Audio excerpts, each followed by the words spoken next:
Good morning, you guys. Good morning, good morning, good morning. I'm going to let y'all come on in. Come on in. I'm getting ready to share. And we're going to get started.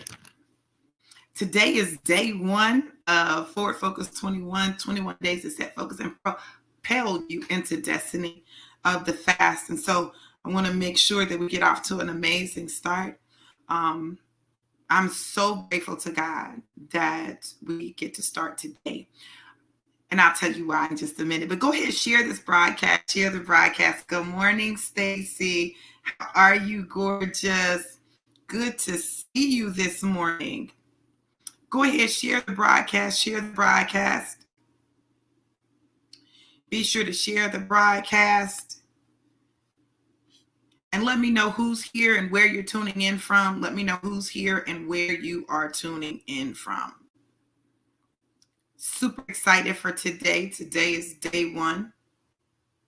And listen, it's so crazy because I've been having computer technology challenges, and I'm just like, what in the world is going on? Well, anytime all that stuff starts happening, I know that there's something huge on the horizon, something big is happening, and the enemy is trying to distract and to disrupt. But, I'm so grateful that my God is bigger than any of his attempts, any of his attacks, any of that. So I'm super excited because I know that something amazing is coming out of this. So I'm excited about that. So let's share the broadcast. Ooh, I'm so excited, y'all. Yeah, why is my son calling me?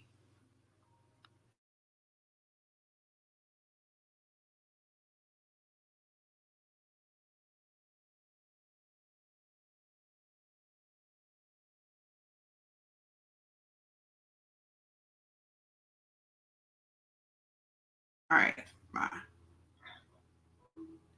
I am the solver of all the problems. Okay. So anyway, listen, today I'm so excited that we're starting the fast today. And I finally, I didn't know what I was fasting. I didn't know what I was doing. I didn't know how it was going to go until this morning.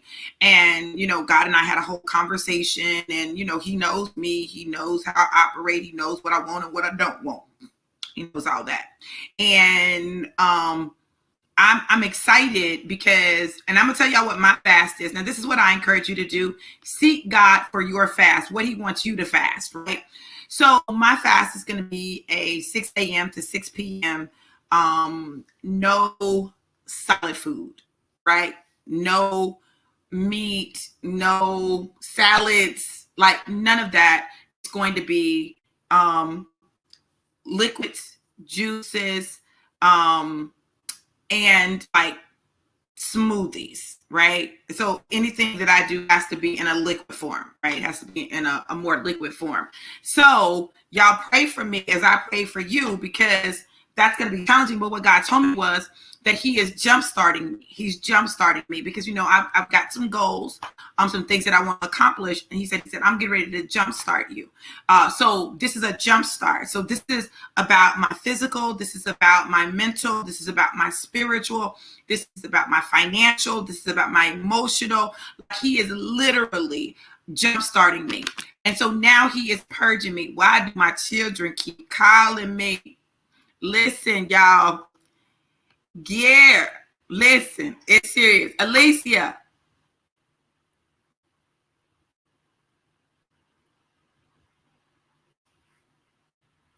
Listen, they trying to get tires fixed. I'm like, what in the world? Always something. So let's go ahead. Let's get started. It's day one. Day one. Focus 21 days to set focus and propel you into destiny. Volume what? 2 dose.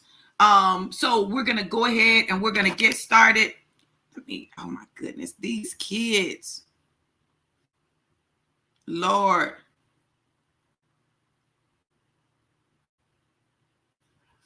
All right. So day one is about purging. Now throughout this 21-day fast, each day of the week, we're focusing on a different thing, right? So the first day is purge. We're talking about purge, which absolutely makes sense because when you start a fast, you begin to purge things. Now, if you really want change in your life, there's some stuff that you got to get out of your life, out of your body, out of you, right? And so purging is very important. So today is day one. We're talking about the purge, right? Not the movie. But the action, okay?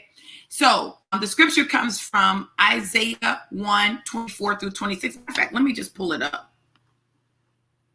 That way you guys can read the scripture for yourself.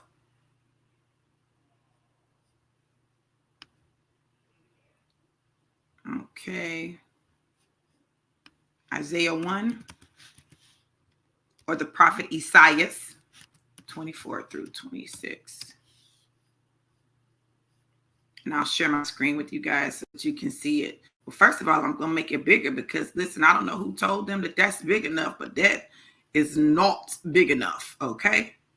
So y'all bear with me. Let me make it a little bigger, and then I'm going to share with you. Okay. All right, there we go. So let me share my screen.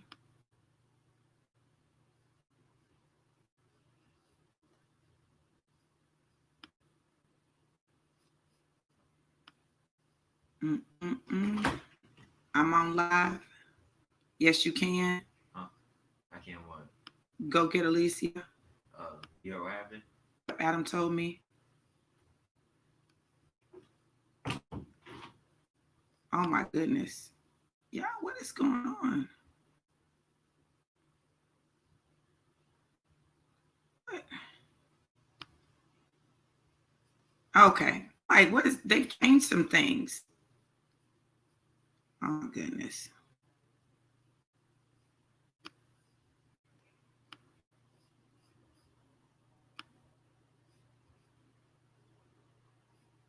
Okay, hopefully you guys can see. Let me check. Y'all, this is, oh my goodness. This is,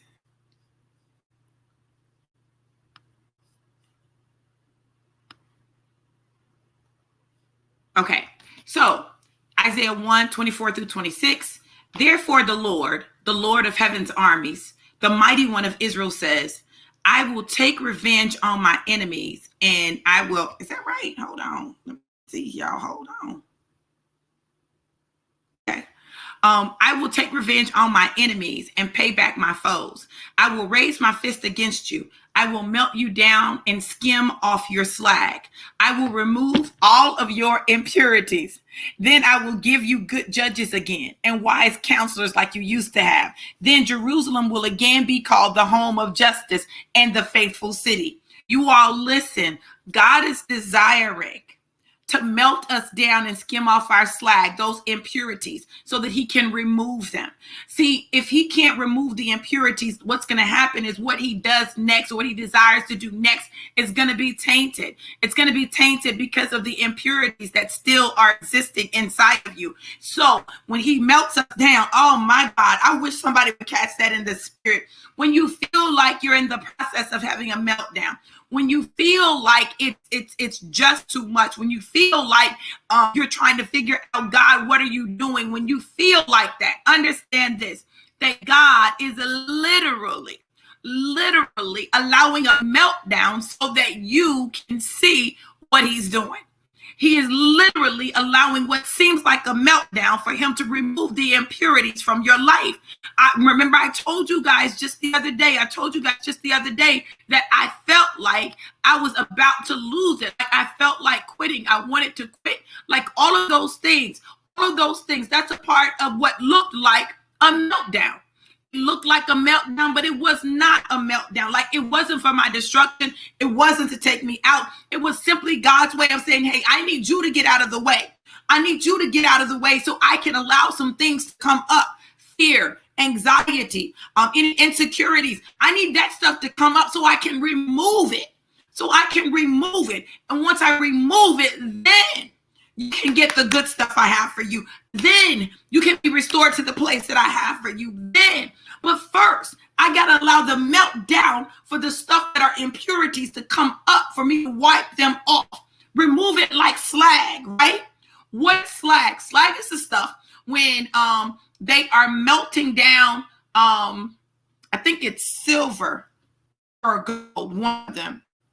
Hold on. When they're melting it down, it is the stuff that comes up, the stuff that's impure, the stuff that they need to get rid of. Stony waste matter separated from metals during the smelting or refining of ore. So whether it's gold or whether it's silver, right? The slag is the stony stuff. The stony stuff, what is stony? Hard, right? The stony stuff, the stuff that can't seem to come out, it is that separates from the metal so that it can be removed. Y'all, listen, there's some stony stuff in us that God is trying to separate from the metal. Listen, we are gold. Listen, we shall come forth as pure gold, right? If we're pure gold, that means there's no stony stuff left inside of us.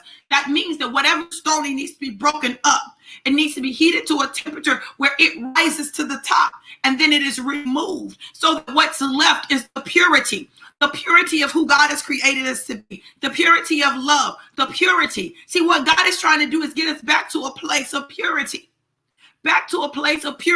a place where his love can be seen, a place where his purpose can be manifested. God is trying to get all of that stuff that's not like him up and out of us.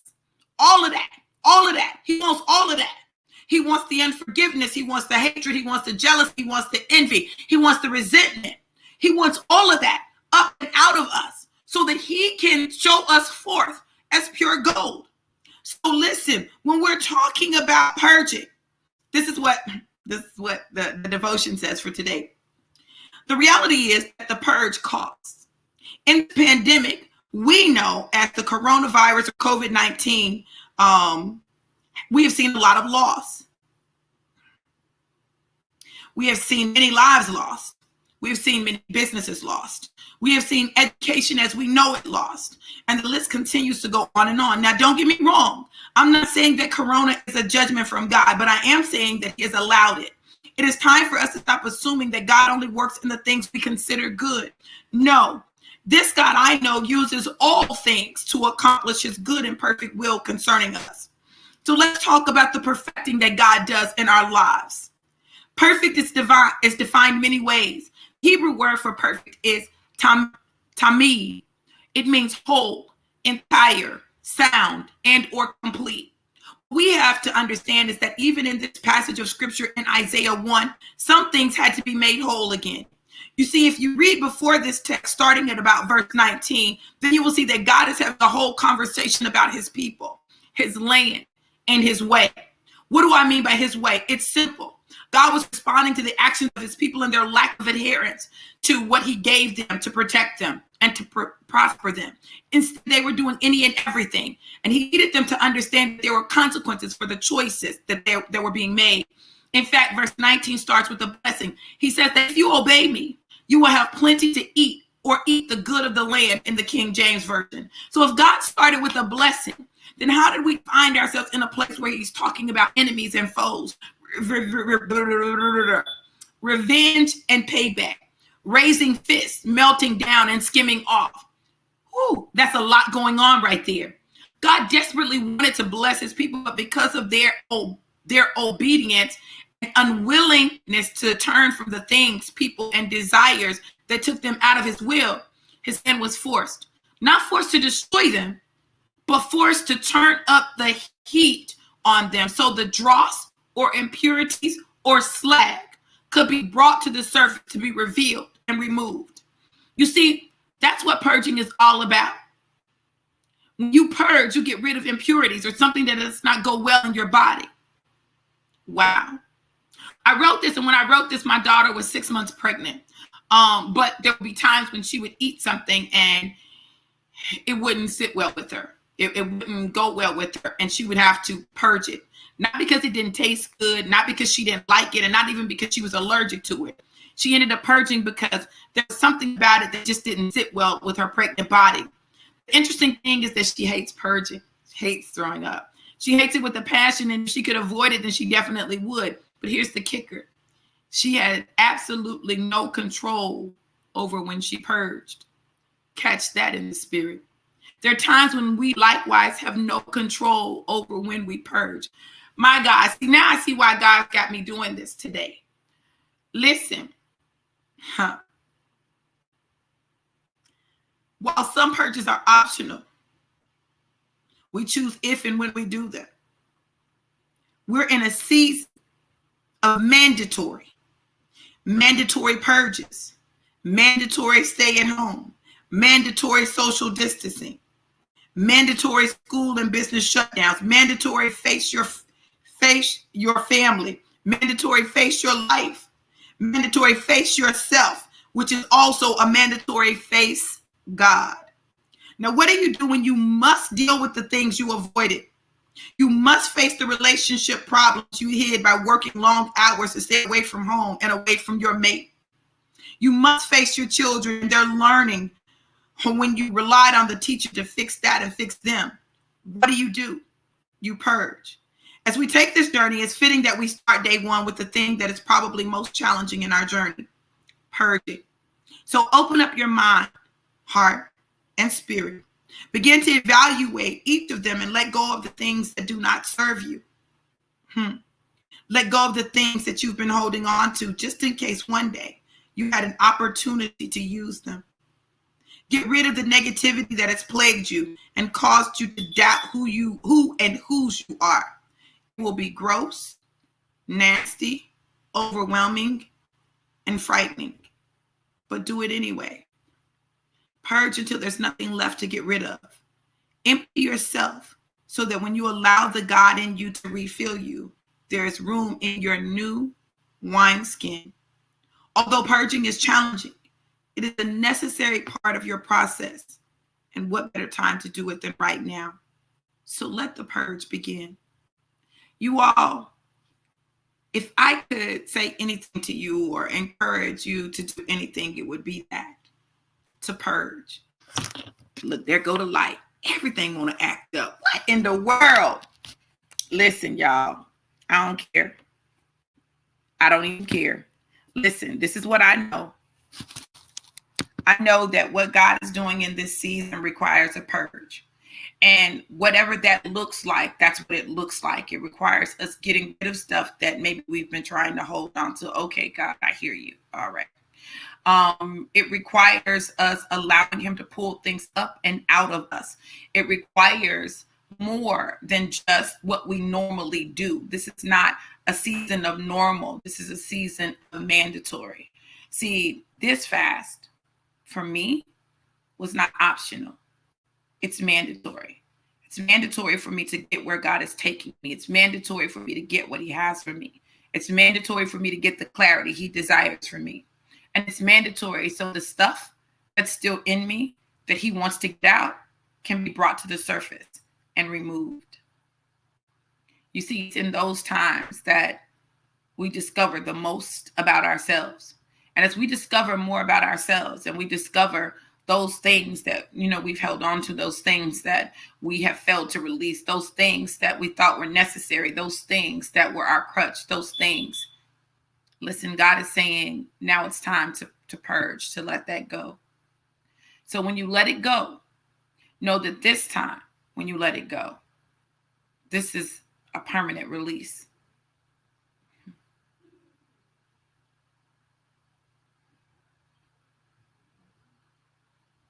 This is a permanent release. So God is so amazing. Today would have been my brother's birthday. And you may have heard me talk about my senior year of high school when I had 3 major losses, and one of them was my 14-year-old brother who drowned. And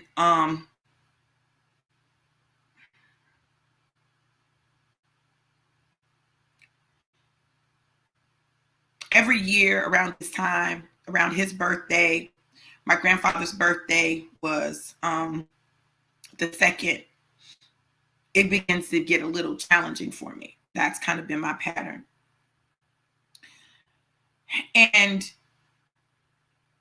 when I think about what God is doing in this season, I think about the fact that my brother would be 51 today. And I think about how I have held on to the pain of losing him, of not having him be a part of my life in the natural sense, of not having a chance to, he never really got to have a girlfriend. He never got a chance to have a child. Like, he never got a chance to see his nieces and nephews, not even the ones named after him. But it's been something that I've kind of held on to. And this year has been about healing for me. This whole year has been about healing and redemption for me. And that's what God said. And so today, I know this is me letting go of like the pain and the negative of it, and really embracing the blessing that now he's with me all the time, you know? And just embracing him as a part of my life, even if it's not in the way that I wanted him to be, right? Sometimes we get so busy holding on to the pain of the past, holding on to the disappointments of life, holding on to the stuff that has made us sometimes bitter, that's hardened our hearts, that has had us in a place where we need the heat turned up so some things could melt. Sometimes we find ourselves there. And so today I celebrate my brother's life, the fact that he was born, the fact that we had him for 14 years, the fact that he was absolutely amazing, the fact that he didn't have to go through so many things that our family went through. But he was spared that. The fact that he didn't have to go through COVID and Corona, right? The fact that he didn't have to get married or divorced, that he didn't have to worry about raising children. And so instead of looking at the negative, what he didn't get to do, looking at what he didn't have to do. So you all, I'm not saying that losing anyone gets any easier, but I'm going to say this. As we are embarking upon the holidays, I want you to purge the need to focus on the negative and really embrace the positives of your life, of the lives of those who are connected to you. I've got some major stuff going on right now, and I could focus on the negative, but it won't do me any good, right? So I'm in a place where I have to focus on the thing that creates the change that I need. And that's the positivity and the knowledge of knowing that God's got me. No matter what, God's got me. And so when we understand that, we need to stop acting like we don't know that. So let the heat be turned up. Okay, it's necessary, right? Let those stony particles come up. Let those things that need to be removed come up so that they can be removed permanently. And you can walk out your purpose and your destiny the way you've been called to, because you've got this. You were created for this. And the only reason God is allowing the heat to be turned up is because he knows the goal that's there. And he wants the opportunity to remove all the stuff that isn't like him. So today, I embrace my journey. I embrace him turning up the heat. Anytime he has me fast, he's turning up the heat on me because he knows I like what? Food. I like food. I'm not ashamed of it. I'm a country girl. I like to eat. I'm not going out to just eat no salad. I want the salad and the steak and the baked potato and some bread, okay? And a dessert. But this season, God says, listen, I need you to release some weight so that I can give you some weight. I'd rather have the weight in the spirit than the weight in the natural. And so as God is releasing the spiritual weight, I have to release the physical weight, right? I have to release the stuff that prevents me from being able to carry the greater mantle that he's placing on me, that he has waiting for me on the other side of the purge. You all, I pray that this word blessed you. And if you want to join us officially on going deeper over this next 21 days as we're going forward, drop deeper in the comments. I'm going to add you to the Forward Focus Inner Circle. I'm going to add you to the Forward Focus Inner Circle. We'll have a call each night where we talk about the questions. I'll be putting the devotions in along with some questions for you to think about. Take some time and journal, give you an opportunity to really deal with you and dig in deeper so that you can get the clarity that God desires to give you.